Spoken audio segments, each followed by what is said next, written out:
नमस्कार मंडळी, कसं काय, बरे आहात ना सगळे? अहो, आमच्या म्हशीनं नवीन लहान जीवाला जन्म दिला. आता त्या म्हशीचा जो पहिला चीक निघतो तो घरी आणला होता. 1 लिटरभर बाटलीत असलेला चीक मी एका पातेल्यामध्ये ओतून घेतला आणि त्यामध्येच घरच्याच म्हशीचं दूध यामध्ये मिक्स करून घेतलं. आता प्रमाण: चीक आहे 1 लिटर आणि दूध आहे 1 लिटरपेक्षा थोडं जास्त. दोन्ही दूध एकत्र मिक्स करून घ्यायची.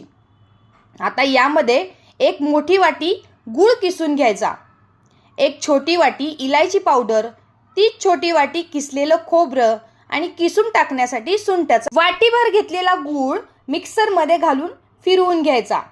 गुळामध्ये थोडं दूध देखील घालायचं, त्यामुळं गूळ विरघळायला मदत होते.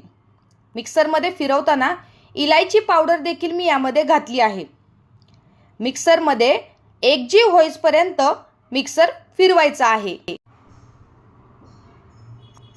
गूळ मिक्सरमध्ये फिरवल्यामुळे अगदी बारीक असा झालाय. चला गाळणीने हा दुधामध्ये मिक्स करून घेऊयात.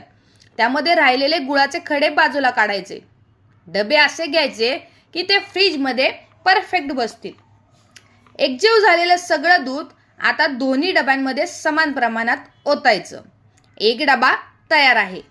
दुसऱ्या डब्यामध्ये सुद्धा तेवढंच दूध आपण ओतून घ्यायचं.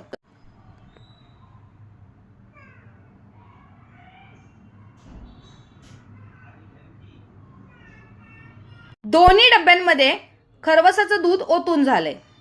1 डबा ठेवलाय इडलीच्या कुकरमध्ये. त्यामध्ये वरतून टाकायचं किसलेलं खोबरं. दोन्ही डब्यांमध्ये सेम करायचं आहे. चला आता खरवस शिजण्यासाठी ठेवूयात.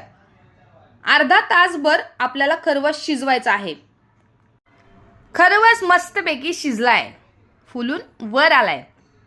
आता याला थंड करायला बाजूला ठेवूयात.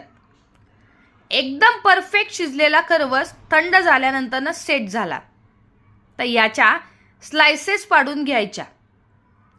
स्लायसेस अगदी केक कटिंग सारख्या करायच्या. म्हणजे काय, खाणाऱ्याला सोपं, वाढणाऱ्याला सोपं. फ्रीजमध्ये ठेवल्यानंतर थंड झालेला हा बर्फीसारखा खरवस खायला अगदी मस्त. खरवसचे स्लायसेस पाडतीये तोवर मला सांगा, तुम्हाला जर खरवस आवडत असेल तर व्हिडिओला लाईक करायला विसरू नका.